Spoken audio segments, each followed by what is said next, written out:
누가복음 9장 18절에서 27절의 말씀으로 너희는 나를 누구라 하느냐라는 제목으로 말씀을 증거하겠습니다.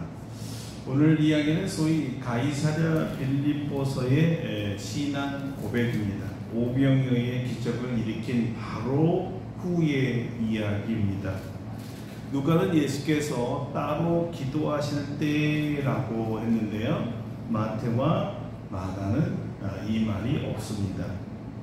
마태와 마가는 동일하게 가이사랴 빌립보에서 일어난 일이라고 밝혔지만 또 누가는 장소는 밝히지 않았습니다. 그러고 보면 누가는 장소보다는 기도를 더 중요하게 여겼던 것 같습니다. 그러고 보면 영적인 의미와 교훈을 더 중요하게 생각했다는 것이죠. 주님의 좋은 습관 중에 하나가 사역 후에 기도하러 하나님께 나아가는 것입니다.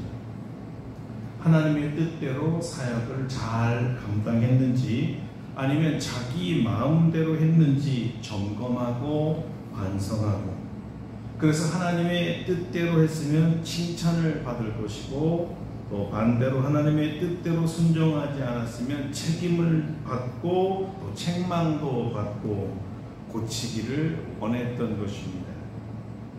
예수님은 사실 하나님의 평가에 대한 두려움이 없었습니다. 더 중요한 것은 하나님 아버지로부터 새로운 힘을 공급받는 일이었습니다.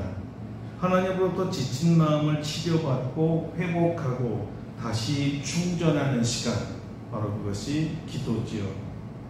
다시 새 일을 효과적으로 능력으로 사역하기 위해서는 기도를 통해서 하나님이 주시는 새 능력으로 충전할 것이 꼭 필요했기 때문입니다. 하나님 앞에서 잘 쉬는 것, 이것이 또 기도입니다. 아주 우리 삶에 중요한 것이지요. 주님은 기도하는 시간을 하나님 앞에서 쉼의 시간이라고 생각했습니다. 그리고 혼자만 기도하러 간 것이 아니고 제자들을 데리고 가셨습니다. 왜냐하면 제자들에게도 가르치기를 원했습니다. 주님이 직접 기도하는 것을 보고 배우라는 것이었죠. 또 제자들도 예수님처럼 하나님 앞에서 쉼이 필요했기 때문입니다. 그리고 이 하나님과 함께하는 쉼은 장차 제자들이 교회를 맡아 사역할 때 하나의 철칙으로 삼아라, 그런 교훈을 주기 위해서 주님께서 시켜준 산 교육이었습니다. 왜냐하면 쉼 없이 일만 하려는 우리 시대에는 오히려 기도의 시간을 갖지 않기 때문에 사역에 많은 어려움을 갖기도 합니다. 첫째는 위로부터 내려오는 능력을 받지 못해서도 그렇고, 예수님처럼 하나님 앞에 가서의 참된 쉼을 얻어야 되고, 참된 쉼을 얻은 다음에 새로운 각오와 새로운 힘을 얻어서 사역해야 되는데, 기도하지 않은 사람은 이런 영적 쉼이 주어지지 않기 때문에 늘 피곤한 것이죠. 잘 쉬고 있는 제자들에게 예수님께서 질문을 하셨습니다. 무리들이 나를 누구라고 하더냐? 오병이어의 기적을 일으키셨을 때 남자만 5,000명이니까 여자들과 아이들을 합하면 10,000명이 좋게 넘는 사람들이 예수님의 기적을 체험했습니다. 그 기적의 떡과 생선을 먹으면서 이 사람들은 과연 예수님을 누구라고 생각했을까요? 놀랍게도 이 무리들의 대답은요, 우리가 기대하는 것과는 조금 실망스러운 대답이었습니다. 어떤 이는 예수님을 세례 요한이라기도 하고, 더러는 또 엘리야라고도 하고, 또 더러는 옛 선지자 중에 하나가 다시 살아났다고 말했기 때문이죠. 공통점은 다 예수님을 사람으로 보았다는 것입니다. 능력 있는 사람이었습니다. 다시 말하면 아직까지 예수님은 하나님입니다, 이렇게 고백하지 않았다는 거죠.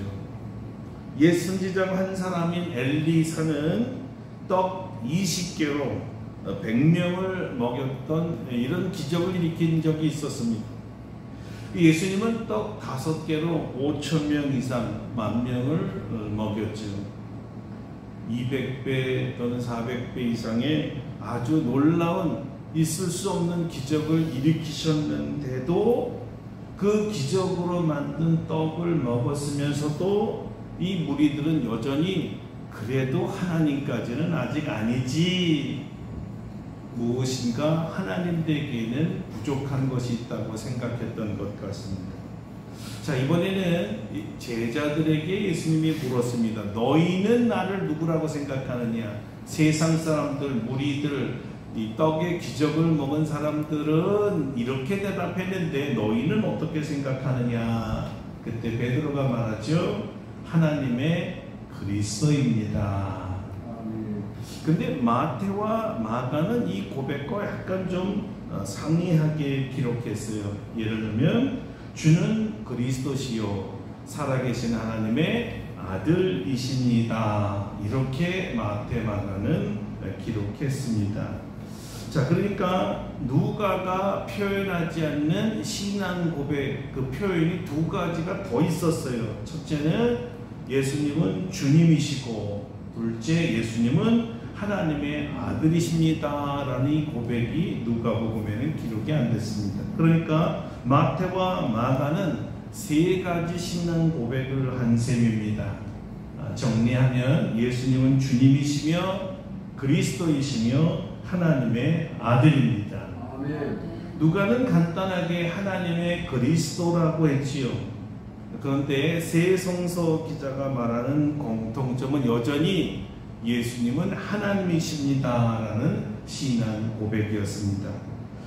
주님께서 반응을 하셨어요. 이렇게 말해서 그렇지, 너희는 내가 누구인지 잘 알고 있구나. 맞았어. 나는 하나님의 아들로서 너희를 세상에서 구원하러 온 그리스도다. 참 만족하셨죠. 무리에게서는 부족한 시각과 신앙 고백을 들었는데 제자들로부터는 바른 신앙 고백을 듣고 만족하셨다는 뜻입니다. 자, 이제는 여러분 차례입니다. 무리들, 제자들의 고백을 들었는데요. 여러분은 예수님을 누구라고 생각하십니까? 여러분은 예수님을 누구라고 생각해요? 무리들처럼 나도 아직은 하나님의 아들까지라고는 생각하지 않습니다. 이렇게 생각하시는 분이 있나요? 아니면 제자들처럼 나는 예수님께서 하나님의 아들이시며 그리스도이십니다 라고 고백하십니까? 아멘. 그래서 우리 제자들이 고백한 이 신앙 고백을 꼭 점검해 보아야만 하는 것입니다. 왜냐하면 세 개념이 아주 중요하기 때문이죠. 첫째, 예수님은 주님이십니다. 이 주님이시라는 것은 세상 모든 만물과 인류의 주인이신 것은 당연하고 가장 중요한 포인트가 여기서 뭐여야 되냐면 나의 주님이라고 고백해야 된다는 겁니다. 우리들의 주님보다도 더 주님이 물으시고 나는 너의 주인이냐? 너는 나의 종이냐라는 질문이에요. 굉장히 직선적인 질문입니다. 내가 너의 주 맞느냐? 맞습니까, 여러분? 아멘. 자, 예수님이 나의 주님이십니다. 나의 주인, 나의 주인이십니다. 내 생명의 주님이십니다. 예수님께서 나의 주님이십니다 라는 이 고백은요, 역으로 말하면 나는 주님의 종입니다 라는 말이잖아요. 그렇죠? 아멘. 주인의 명령에 의해서만 살 수 있고 행동하고 움직이는 사람이 종이에요. 종은 절대적으로 주인의 명령대로만 살아야 합니다. 그리고 절대 무엇이라 말하든 순종하는 게 종이죠.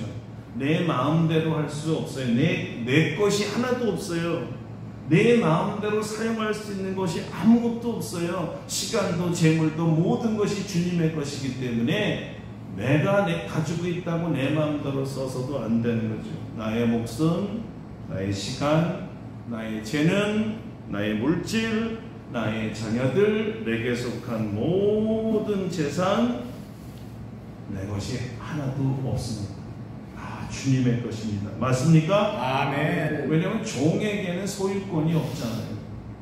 주인에게만 있으니까. 우리에게 관리하라고 맡겨준 거지 소유권이 없다는 사실입니다. 근데 마치 내 것인 것처럼 내 마음대로 물어보지도 않고 사용한다면 주의 종일까요? 생각해보자는 거죠. 자, 여러분은 다 주님이 여러분의 주님이라고 그랬어요. 주님의 종이라고 고백했어요. 맞습니까? 아멘. 언젠가 종이기를 원하지만 아직은 아닙니다. 이렇게 대답할 수도 있고요. 아니면 종은 종인데요, 종답지 살지는 않는 종이네. 이렇게 대답할 수도 있죠. 문제는 어떤 고백을 하든 그 신앙 고백에 따라 행동이 달라진다는 거예요. 가장 심각한 사람은 종이 아닌 사람이죠. 그러니까 전혀 주님과 상관없이 살아가고 주님의 말씀에 순종하지 않습니다. 종이 아니니까. 종은 절대적으로 주님의 명령에 의해서만 살아가는 거예요. 여러분 주님의 종입니까? 아멘. 종인데 종 같지 않는 종입니까? 상당히 심각한 질문입니다. 둘째, 예수님은 그리스도입니다. 그리스도라는 말 히브리어로는 메시아죠. 메시아는 기름 부음을 받은 자라는 뜻인데요, 왕과 선지자와 제사장에게만 기름을 부어 주셨습니다. 그런데 예수님께서는 이렇게 세 직분이 따로따로 그 사람에게 부은 것이 아니라 예수님 안에 이 세 가지의 직분이 함께 있다 그래서 예수님의 삼중직이라고 합니다. 예수님은 왕도 되시고 선지자도 되시고 제사장도 된다는 뜻입니다. 그래서 메시아 왕이라는 말이 아주 자연스럽게 불려졌습니다. 하나님이 기름 부은 메시아 왕을 구세주 또는 구원자, 아주 간단하게 줄여 말하면 구주라고 합니다. 무엇으로부터 우리를 구원하기에 구원자일까요? 또는 바깥에 있는 외적이나 우리의 대적이 아닙니다. 죄로부터 우리를 구원하십니다. 예수님은 우리를 죄에서 구원하기 위해 하늘나라에서 오신 메시아 왕입니다. 유대인이 기대했던 것처럼 유대를 해방시켜서 자유국가 만들기 위해서 오신 게 아니에요. 인류의 모든 죄인을 구원하기 위해서 오신 거죠. 죄의 값은 사망이라고 했고 이 사망의 값을 치르기 위해서 예수님께서 십자가에서 죽으셨던 거죠. 예수님께서 우리 죄를 위해 죽었다가 하나님의 능력으로 부활하셨다라는 것을 믿으면 구원을 받습니다. 아멘. 여러분 예수님의 보혈로 죄 씻김을 받았습니까? 아멘. 죄로부터 구원 받았습니까? 아멘. 그렇다면 여러분 예수님은 여러분의 그리스도가 된 것입니다. 아멘. 셋째, 예수님은 하나님의 아들입니다. 유대인들이 하나님의 아들이라고 할 때는요, 이 아들이 하나님이라는 뜻입니다. 아버지가 하나님이시기에 아들도 하나님이라는 뜻이에요. 제자들은 예수님이 하나님이라고 고백했던 거예요. 예수님이 하나님의 아들이라는 증거, 다시 말해서 하나님이시라는 증거가 모든 병을 고치시고 귀신을 내쫓을 능력이 있으시고 바다 위를 걸어다니고 오병이의 기적을 일으켰기 때문만은 아닙니다. 가장 중요한 것은 십자가에서 죽으시고 다시 사셨기 때문이에요. 사망 권세를 이기셨어요. 인류의 단 한 명도 죽음을 이기고 부활한 사람이 없습니다. 사람이 하나님만 죽었다가 다시 살아날 수 있는 것입니다. 어떻게 사망을 이길 수 있었어요? 하나님이시니까. 하나님이시기에 사망을 다스리는 주가 되신 거예요. 예수님께서 하나님의 아들이라는 최고의 증거죠. 그래서 예수님께서는 돌아가시기 전에 이렇게 말씀하셨잖아요. 나는 부활이요 생명이다. 하나님이라는 뜻입니다. 내가 바로 하나님, 내가 생명을 주는 하나님이다. 나는 생명의 주권자이기 때문에 죽었다가도 다시 산다. 죽음이 나를 주장할 수가 없다, 이런 거죠. 그리고 예수님은 이 부활의 첫 열매가 되시면서 주 예수 그리스도를 구주로 영접한 모든 사람들도 사망을 이기고 부활하게 하시는 것입니다. 믿습니까? 아멘. 예수님은 그래서 하나님 아들이라고 부르는 것이고 하나님이라고 그러는 거예요. 자, 두 가지 짧은 질문입니다. 예수님이 하나님이신 것을 믿습니까? 아멘. 그러면 자연스럽게 부활도 믿으시죠? 아멘. 하나님이십니다. 그 다음 성서 기자들이 주목한 부분이 하나 있어요. 그렇다면 왜 무리들은 왜 신앙 고백을 하지 못했을까요? 바로 이 점이죠. 왜 하나님께서 하나님의 아들이신 것과 그리스도인 것을 믿지 못했을까요? 네, 그것은 바로 예수님께서 아직 십자가에서 죽으시고 다시 살아나신 것을 목격하지 못했기 때문이었습니다. 아직 그 복음을 듣지 못했기 때문이죠. 아직 십자가와 부활의 사건 전이었기 때문이었습니다. 그래서 그냥 기적을 일으키는 대선지자 정도로만 알았던 거예요. 나중에 제자들이 예수님의 부활과 이 십자가와 부활을 경험하면서 부활하신 주님이 자신들 앞에 나타날 때 제자들도 비로소 믿을 수가 있었거든요. 그러므로 오늘날 우리가 예수님의 십자가와 부활을 실제 보지는 못했지만 믿는다는 것은 정말 대단한 거예요.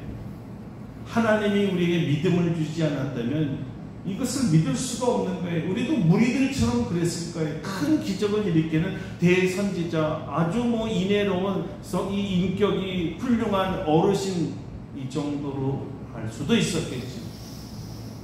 그러나 우리는 십자가와 부활을 믿고 성령께서 주시는 믿음이 있기 때문에 예수님의 부활도 믿고 예수님이 하나님이라는 사실을 믿을 수 있는 것입니다. 아멘. 자, 이 위대한 신앙 고백이 있은 후에 주님은 그제서야 자신이 받을 순환에 대해서 미리 알려주셨습니다.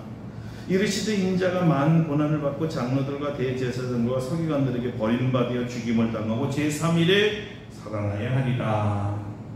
정확히 십자가와 부활에 대해서 예고하셨죠. 그리고 신앙 고백대로 주님께서 그리스도시요 하나님의 아들이심을 믿는다면 마땅히 십자가 죽음 뒤에 부활도 믿어야 한다고 제자들에게 지금 말씀하신 거였어요. 그리고 더 주의해야 할 것은 만일 지금 신앙 고백대로 주님께서 그리스도시요 하나님의 아들이심을 믿는다면 그 믿음대로 살아라. 그 믿음대로 살아라고 하는 것이 23절이었습니다. 또 무리길 시대에 아무든지 나를 따라오려거든 자기를 부인하고 날마다 자기 십자가를 지고 나를 따를 것이니라. 예수님께서 신앙 고백대로 살아라. 이게 무슨 뜻일까요? 믿음대로 산다는 게 무슨 뜻입니까? 신앙은요, 주님을 따라가는 것입니다. 주께서 어디로 가든 무엇을 하든 주님을 따라가는 거예요. 자, 주님께서 먼저 앞서 서시고 제자들은 주님의 뒤를 따라갑니다. 무슨 얘기냐면 내 마음대로 가고 싶은 곳 가는 거 아니라는 거예요. 그건 믿음대로 사는 게 아닙니다. 주님의 발자취를 따라 살아가는 거예요. 내 소견에 옳은 대로 사는 것이 아니라 주님이 정하신 길대로 살아가는 거죠. 주님이 하시는 말씀을 따라 사는 삶을 말합니다. 그러려면 제자들은 세 가지를 해결했어야 했습니다. 그 첫째가 자기 자신을 부인해야 했습니다. 나를 따라오려거든 먼저 자기를 부인해야 된다. 부인하다는 말은 거절하다 또는 포기하다는 뜻이, 자기를 포기한다는 게 뭘까요? 나는 아닙니다 라는 말입니다. 나는 아닙니다. 나는 모릅니다. 무슨 뜻이죠? 다 주님이 아십니다. 나는 아는 게 없어요. 나는 못합니다. 주님이 다 하십니다. 내가 한 것이 아닙니다. 주님께서 하신 것입니다. 이렇게 말하는 거예요. 내가 무엇인가를 해서 마치 대단한 업적을 이룰 때 사람들이 나를 높이려고 하면 아닙니다. 부인하는 것, 내가 한 것이 아닙니다. 이 일은 내가 할 수 없었던 일이에요. 주님이 하신 거예요. 나는 주님의 도구일 뿐입니다. 주님이 하라고 하는 대로만 그냥 했던 것뿐이에요. 모든 능력은 주님께서 오신 거예요. 저는요, 어디로 가야 될지도 모릅니다. 주님이 하십니다. 다 주님이 하세요.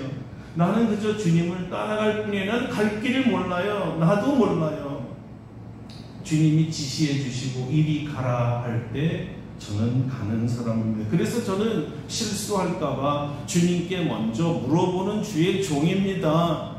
어딘지도 모르고 내 마음대로 가면 어떡합니까? 주님이 이리 가라 저리 가라 지시함을 따라 가야죠. 그래서 물어보고 나는 기다릴 뿐입니다. 옛적에 구약에 출애굽했을 때 40년 동안 어떤 일이 일어났었냐면 불기둥, 구름기둥이 이스라엘 200만 백성을 앞서갔습니다.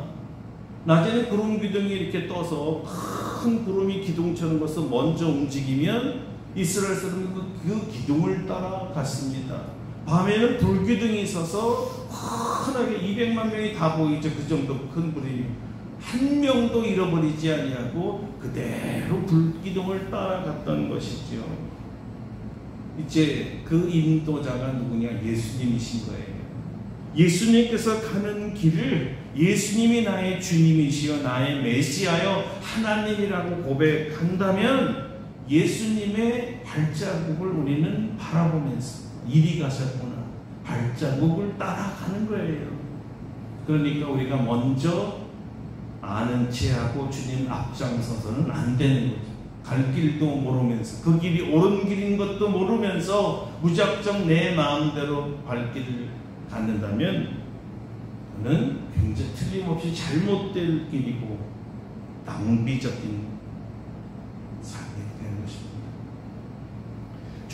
주님과 우리의 관계를요 목자와 양으로 그래서 비유하셨던 거예요. 특이한 것은요 양은 반드시 목자만 따라다닙니다.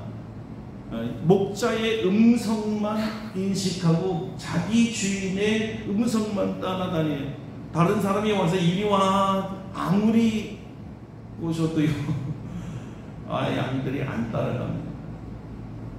듣는 척도 안 하고요 양들이 고개 하나 돌아보지도 않아요. 그대로 풀만 먹고 있습니다. 그런데 주인이 와서 딸랑딸랑 휘바람 이 주인만의 독특한 부르는 소리가 있거든요. 양들을 부르는 소리. 그러면 모든 이 양들이 일제히 길을 쫑긋하고 주인이 나를 부르는구나 쫓아가더라고요. 참 신기하지 않습니까? 양은 철저하게 목자의 음성만 듣고 목자만 따라갑니다.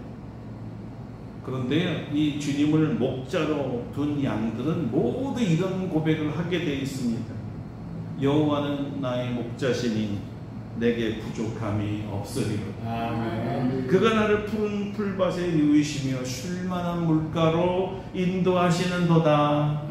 내 영혼을 소생시키시고 자기 이름을 위하여 의의 길로 인도하시는도다. 내가 사망의 음침한 골짜기에 다닐지라도 해를 두려워하지 않을 것은 목자되신 주께서 나와 함께 하심이라. 주의 지팡이와 막다기가 나를 안위하시나이다.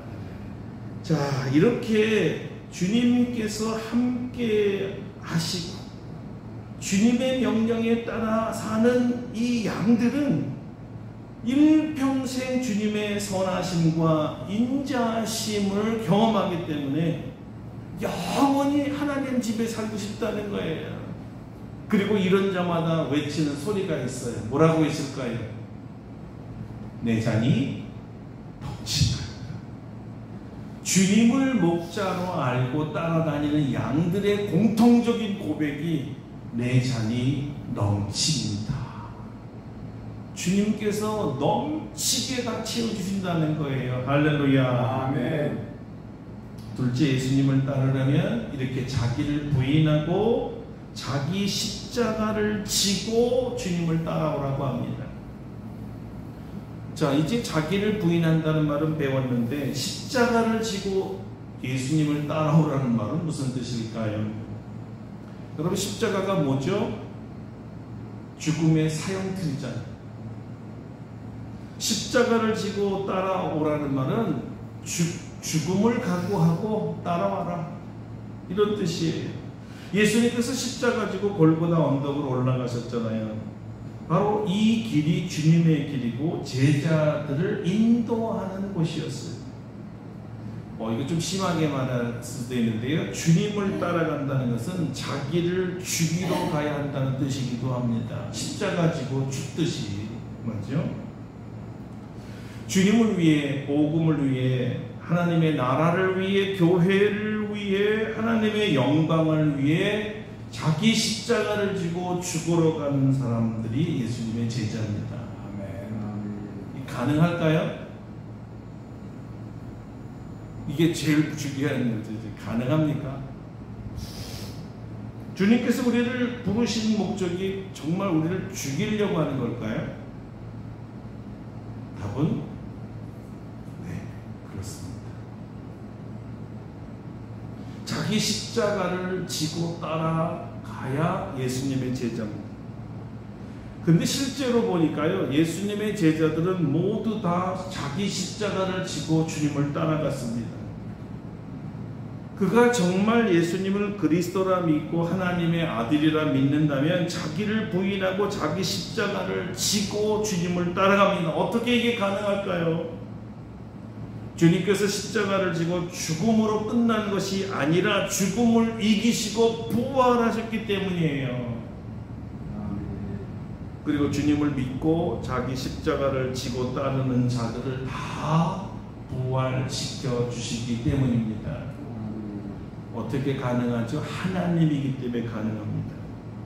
그래서 나도 예수님을 따라 내 십자가를 가지고 죽으면 예수님이 부활하시듯이 나도 부활한다는 것을 믿고 따라가는 자가 바로 주님의 종이요, 주님의 제자인 것입니다.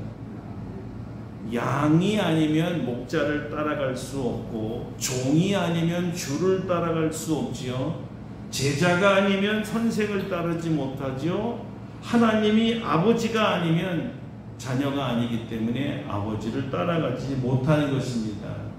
그래서 또 한번 여쭙겠습니다. 여러분, 주님의 종입니까? 아멘. 주님의 제자입니까? 아멘. 하나님의 자녀입니까? 아멘. 자기 십자가를 지고 주님을 따라가야 합니다. 아멘. 셋째, 주님을 부인하고 십자가를 지고 따르는데 한 가지가 더 붙어 있습니다. 날마다 지고 랍니다. 날마다. 단 한 번도 아니고요.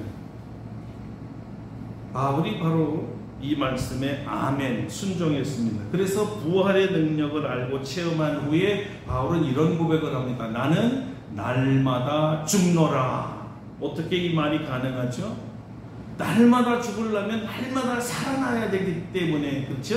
살아나지 않으면 그 다음날 죽을 수가 없잖아요. 그러니까 이 말은 나는 날마다 부활하노라고 똑같은 말이었어요. 나는 날마다 죽노라. 어떻게? 날마다 부활하니까. 죽기만 하면 살아나니까 나는 날마다 죽을 수 있었어. 이런 뜻입니다. 매일매일 주님이 주신 내 십자가를 지고 죽었는데 신기하게도 주님이 부활하지 자기도 부활하다라는 거예요. 매일매일 되살아나는 거예요. 뭐 직접 십자가에 못 박혔다는 뜻은 아닙니다. 인생의 십자가 같은 고난들을 말하는 거죠. 여러분, 이걸 다 알죠? 여러분, 예수님이 십자가에 돌아가셨다가 부활하신 거 믿죠? 아멘. 여러분도 죽으면 부활할 걸 믿죠? 아멘. 근데 믿고도 우리가 안 죽는단 말이에요. 이게 어려운 거예요. 정말 이게 가능할까? 많은 분들은 이렇게 질문을 해요. 정말 예수님이 이거를 원하시나? 우리가 죽기를 원하시나? 이게 정말 예수 믿는다는 게 이런 건가? 예수님 믿는다는 건 이렇게 고난이 많은 것인가? 이거는 아닌 것 같은데 하는 분들이 생기게 되죠. 이런 분들을 위해서 주님은 어떻게 날마다 자기를 부인하고 자기 십자가를 지고 주님을 따를 수 있는지 그 방법을 가르쳐 주셨어요. 어떻게 가능할까? 누구든지 제 목숨을 구원하고자 하면 잃을 것이요, 누구든지 나를 위하여 제 목숨을 잃으면 구원하리라.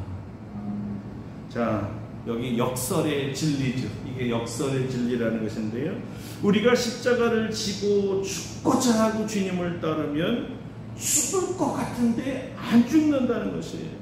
근데 반대로 십자가가 무섭고 고난이 무섭고 내게 오는 그 짐들이 너무 무서워서 주님을 부인하고 주님을 따르지 않으면 살려고 그런 건데, 그렇게 하면 살 것 같은데 이런 자는 진짜 죽는다는 거예요.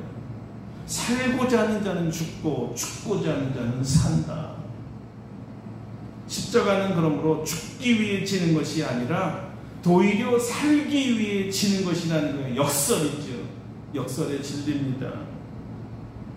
부활만큼 이 역설의 진리를 증명해 주는 게 없는 거예요. 어떻게 이 교리를 믿을 수 있어요? 예수님 말씀 믿고 죽어본 자, 그래서 다시 부활해 본 자만이 믿을 수가 있는 거예요. 내가 예수님의 말씀을 믿고 내가 이 사실에 대해서 죽고 내가 이 고난을 치고 주님 때문에 희생당하고 정말 죽음을 다해서 지켰더니 살아나네. 이 문제가 해결되네. 오히려 좋아졌네. 뭐죠? 십자가를 지는 자만이 부활한다는 뜻이에요. 부활은 죽지 않고는 할 수가 없는 거잖아요. 죽어야만 부활이 있는 거잖아요. 십자가를 지지 않고 따르지 않는 자는 그래서 이 부활의 능력을 경험하지 못하는 것이죠. 말로만 알고 지식으로만 아는 거지 죽었다가 다시 살아나는 이 경험이 없기 때문에 부활의 능력이 뭔지 실제로 모른다는 거예요. 사도 바울처럼 날마다 죽고 날마다 사는, 날마다 십자가 지고 날마다 부활하는 경험을 하는 자이기 때문에 내가 하나님의 능력, 부활의 능력을 나는 압니다. 이렇게 얘기할 수 있는 거죠. 자, 십자가를 질 수 있는 또 한 가지 이유가 생명을 가장 소중하게 여기는 것입니다. 온 천하보다 귀한 것이 생명이라면 천하를 버리고 생명을 지켜야 되는 게 맞잖아요. 천하보다 귀한 게 생명입니다. 그러니까 천하도 생명이 있어야 가지고 누리는 것이 아닙니까? 이렇게 얘기해보죠. 아무리 큰 재산을 가졌어도 죽으면 아무 소용이 없잖아요. 아무리 큰 권세를 가져도 죽는 자는 아무 소용이 없는 거예요. 그렇죠? 생명을 지키면 다시 도전하여 찾을 수 있지만 생명을 잃어버리면 모든 것을 잃어버린 거잖아요. 요즘에 여러분 건강에 대해서 관심이 많잖아요. 다 가졌는데 다 이뤘는데 그만 불치병에 걸리면 어떻게 돼요? 아무 소용이 없어요. 누구를 위해서 벌었는지 몰라. 나는 실컷 벌었는데 1푼도 써보지 못했는데 내가 모은 재산을 딴 사람이 쓰더라고요. 얼마나 허망합니까? 건강 있을 때가 최고 좋은 거고 생명이 있을 때가 최고로 좋은 거잖아요. 생명 없이 아파트 100억짜리 살면 뭐합니까? 건강 없이 200억 집 사면 뭘 하겠어요? 아무 소용이 없지. 자, 생명을 이렇게 중요하게 생각하는 분이 바로 주님이기 때문에 주님은 우리의 생명을 최고로 우리에게 소중하게 여기기 때문에 주님은 그 생명을 다하여 주님을 따르는 자에게 모든 것을 다 주시겠다는 거예요. 생명보다 귀한 게 없습니다. 네가 나를 위해서 생명을 바치면 나는 그보다 더 큰 것을 다 주시겠다는 거죠. 천하를 줄 수도 있는 거죠. 왜? 생명이 천하보다 귀하니까 말이죠. 자, 이제 처음으로 다시 한번 돌아보겠습니다. 왜 주님께서 무리들과 제자들에게 나는 누구냐? 너희는 나를 누구라고 생각하느냐? 이렇게 물으셨어요. 그들의 믿음을 보고 싶었기 때문입니다. 무엇에 대한 믿음일까요? 예수님에 대한 믿음이죠. 예수님께서 나의 주가 되시고 나의 그리스도가 되시고 나의 하나님이 되는 자라고 믿는 자만 구원이 있기 때문입니다. 이들은 천국을 바라보며 주님을 따라 삽니다. 주님과 함께 자기를 부인하고 자기 십자가를 지고 날마다 주님을 따라갑니다. 자기도 주님처럼 부활할 것을 믿기 때문입니다. 바른 신앙 고백을 한 자만이 바르게 주님을 따라갈 수가 있는 것입니다. 그래서 바른 믿음을 가진 자만이 천국에 들어갈 수가 있는 거예요. 여러분은 예수님께서 여러분의 주가 되십니까? 아멘. 여러분 예수님이 여러분의 그리스도이십니까? 아멘. 여러분의 하나님이십니까? 아멘. 그렇다면 우리 자신을 부인하고 십자가를 지고 날마다 주님을 따라가는 제자인 줄로 믿습니다. 아멘.